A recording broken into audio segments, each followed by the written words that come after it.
What's going on, everyone? Thanks for tuning in to the Mac and Fish podcast. I'm Coach McKinley Roll. I'm here with my co-host, Charles Fishbein, better known as Fish. Fish, what's going on? What's up? So we got a special guest today, Coach Gran. Fish, tell listeners a little bit about Coach Gran.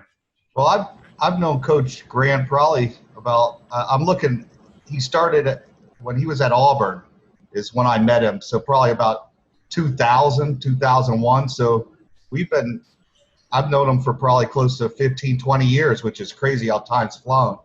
But, Coach Gran and I have become very good friends, and we've done recruiting stuff for a while. Before I even got into having a recruiting service, I went out to the high schools and would evaluate the players, and I start giving them information back then when I was not really in the business yet. So he would take that information and use the information. Hopefully it helped him out. And, he's done a phenomenal job at every stop that he's been at. I mean, we're going to go over some of this stuff. The crazy thing with Coach Gran is being that he's from Coach mainly in the southeast of the country, he's from California. And I don't think most people would know that.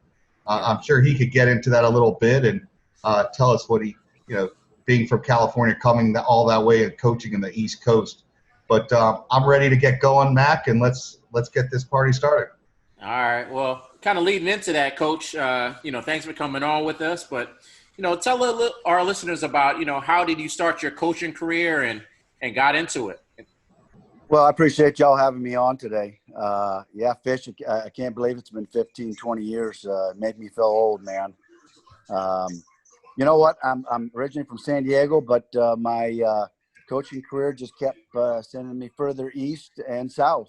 And after 30-plus years, I've been in the SEC for more than 20 years, and I've been very blessed with the career that I've had and been around a lot of great coaches. And I'm really excited to be here at Kentucky and the things that Mark Stoops is doing. And, just to go back to what Fish said, there's some recruiting services that are good and some that are great. And one thing I found out about Fish early was he'd go out and beat the bushes. And when he said a kid was 6'2", he was 6'2". When he said he weighed 285, he weighed 285. And that's huge for a guy like me, that places that I've been, I couldn't be at all those schools all the time. And I signed a lot of great players with some kids that he gave me.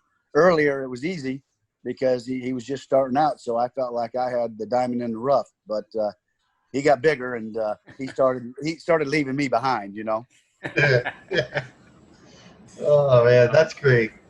Hey, listen, the biggest thing with recruiting, though, is I've learned is coaches that are willing to learn that you could trust other people on evaluations that, you're going to make the final evaluation on a prospect, but trusting those around you. And you've done a phenomenal job. And I talked to McKinley about this before. When you look at the running backs that you coached, and I'm going to go over it really quick, from Deuce McAllister at Mississippi, Rudy Johnson at Auburn, Carnell Williams and Ronnie Brown. I believe they either went 1, 2, or 2 and 3 in the NFL draft. What's crazy is you also had Brandon Jenkins in that group, Montero Hardesty, Deontay Freeman, Chris Thompson, James Wilder, Lonnie Pryor, all the way to the last couple of years at Kentucky with Boom Williams, Benny Snell, and Lynn Bowden. And what's crazy is, and you'll talk about it a little more later in this podcast, is that Lynn Bowden was not a running back, and he's been leading your team. But can you tell us a little bit about the history of you coaching these guys, and how fortunate you've been to have so many great stable running backs under your watch? Yeah, really been blessed that way. Running backs are they're hard to recruit because there's a lot of really, really good ones out there. And then there's a lot of great ones out there, but you can find that guy that's kind of on the verge where, maybe not everybody's recruiting them, and you just have to, hopefully you do a good job of evaluating, and, you throw character in there and all that. And we've ended up having some really great running backs. I mean, I've got 5 right now here at Kentucky, and I think all 5 of them have a chance to play in the league. It's really been amazing, and it's been a combination of guys in their areas too. They do a great job of evaluating, and it's a team effort. And I've just been fortunate that we picked the right ones. Well, Coach, we already know you coach some great running backs, but tell us about this one camp you had where you had Dalvin Cook, Sony Michelle, Alvin Kamara, Jacquez Patrick, Torian Falston, and there were other D1 running backs at that camp that got overlooked. But just tell us about that camp experience. I mean, some coaches are lucky to get one of those guys on campus, but you were fortunate to get all those guys. How was that experience? Well, it's crazy because I was at Florida State at that time, and through my years of recruiting in South Florida, 25 years or more, having those relationships with those high school coaches is number one. I just can't tell you, those guys are your lifeblood, and so I had great relationships, and we were able to get a lot of those guys up here to Florida State, and just happened on that one night. I'll never forget it. It was amazing. It was so much fun to watch those guys in one-on-one drills and then just going through individual drills. So it was pretty cool. Coach, you've been around a lot of great coaches. Tommy Tuberville at Auburn, Mississippi, Cincinnati, Coach Kiffin at Tennessee, Jimbo at Florida State, and now Coach Stoops. How much of an influence have each one of those guys had on your coaching career? And now that you're with Coach Stoops, what is it like at Kentucky with Mark? Well, it's all of them are different for sure. I think the biggest thing is you look at guys, especially the time that I'm at right now in my career, guys that family's important and they really get it in terms of your time. Mark is a defensive guy. Tuberville was a defensive guy. Where when I was at Florida State, Jimbo was an offensive guy. So, being around a defensive guy really helps as a play caller because they see some things that you don't. He has helped me immensely. And Coach Stoops is a huge relationship guy that our players are the most important thing. And people can talk that. But I think if you ask our kids right now, they will say that, Coach Stoops cares about the players. And I've learned a lot because sometimes you forget about them, the ones you have on campus. You recruit the heck out of all the ones for the 21 class, 22 class, and you forget the ones that are there on campus. And he's really helped me that, you better take care of the guys that you have right there on campus because they're the life of your program. And so we have made a huge effort at making sure that we continue these relationships during the season as well as during the off season. Last year, and you've been coaching for, a couple, 15, 20, 30 years now. 34. 34, wow. Last year, how tough and rewarding was last season at Kentucky? You had a receiver or a running back move to quarterback, and you guys were very productive. Tell us about how tough, but also how rewarding it was last season for you as a coach. Yeah, it was tough. The one thing that I've learned to do is adapt. You really have to take your ego and you have to become, you have to have some humility. And we've had to adapt here. We've lost quarterbacks before. And, my first year, we lost our starting quarterback and brought in a JUCO that never played a snap before. And then we got into this Wildcat and we had 2,000-yard rushers for the first time in the history of this program.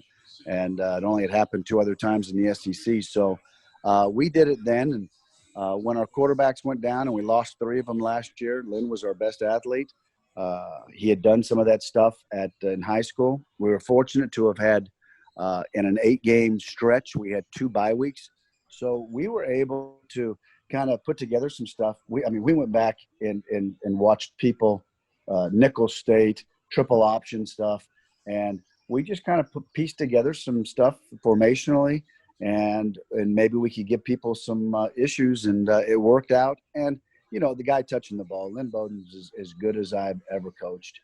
He was special and our players bought into it. our coaches bought into it, and we were very fortunate. But it really was fun to be a part of and gratifying as a coach. Well, Coach, switching gears to kind of recruiting here, you're considered one of the top recruiters in college football. Why have you had so much success in recruiting? You know, fans and media think that it's always about the players, but you guys have to coach them up. How much of that success is players, and how much of that is because of coaching? Well, number one, it's about relationships with the high school coaches. Being 35 years in this business, you know, there's guys that are now head football coaches down there that I was in their homes. I was recruiting them, and that's pretty special. And you know, I always tried to live by the premise of, you know what, just be honest with them. And if one of their kids don't work out, always keep them informed. Let them know. Don't have a surprise that a kid's being sent home, because that's going to happen. I mean, if you're in this long enough, one, you're going to miss. Okay, you're going to miss on guys. Two, everybody's not going to work out perfect. So I always just was honest. So I never burnt bridges, and that's always helped me at every stop I've been. And then, you know, when we go to, they come to Kentucky, I'm just going to use this example. You know, we get guys, and we really are in the business of developing, and through our strength and conditioning, and you have to develop at Kentucky. And you look at a guy like Josh Allen, you know, he came in and he was 206 pounds, and he left us at 268 pounds. And through our leadership programs and everything that we try to do to help develop these young men, you know, those things are happening here. And it's not just a fluke.